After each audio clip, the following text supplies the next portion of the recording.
ఆ కొండ అవతల ఒక రాజ్యం ఉండేది. కానీ ఆ కొండ మీద ఒక సైన్యం ఉండేది. దేశం జల్లెడ పెట్టి రాజు తెచ్చుకున్న సైన్యం. ఆ రాజ్యం గెలవాలంటే సముద్రాన్ని దాటాలా. అప్పుడు మా నాయన, అదే మీ తాత.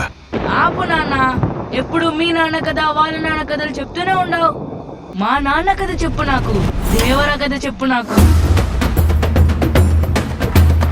మా నాయనోళ్ళవి దేశం కోసం పోరాడిన వీరుల కథలు. మావి ఎవ్వరికీ చెప్పుకోలేని చీకటి కథలు.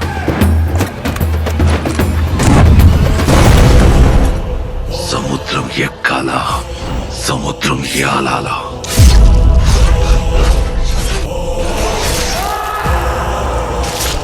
ఈ రోజు దేశానికి ముప్పు వాళ్ళ వారసులైన మీ నుంచి ఎర్ర సముద్రం మీద నుంచేగా. నీకు జరిగిన నష్టం ఇంకే తల్లికి జరగనివ్వ.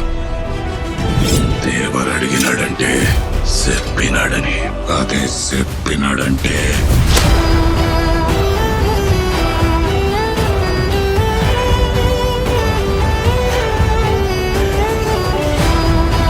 మరి మా మాట ఏది దేవరా?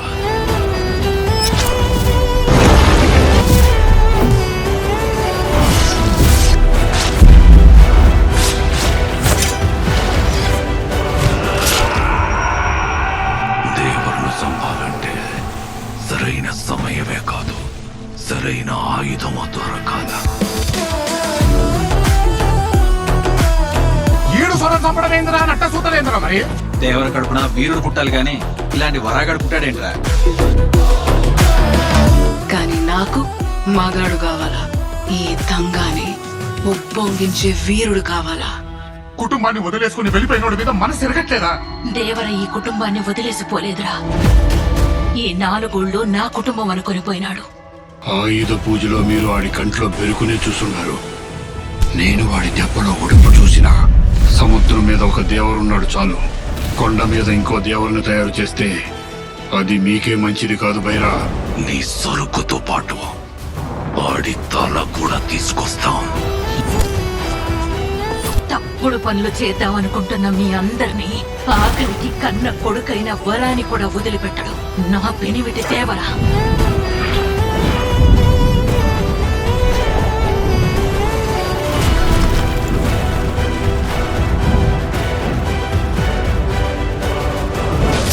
సానా పెద్ద కథ సామి. రక్తంతో సంతలు నీరు పెక్కిన కథ. మా దేవర కథ.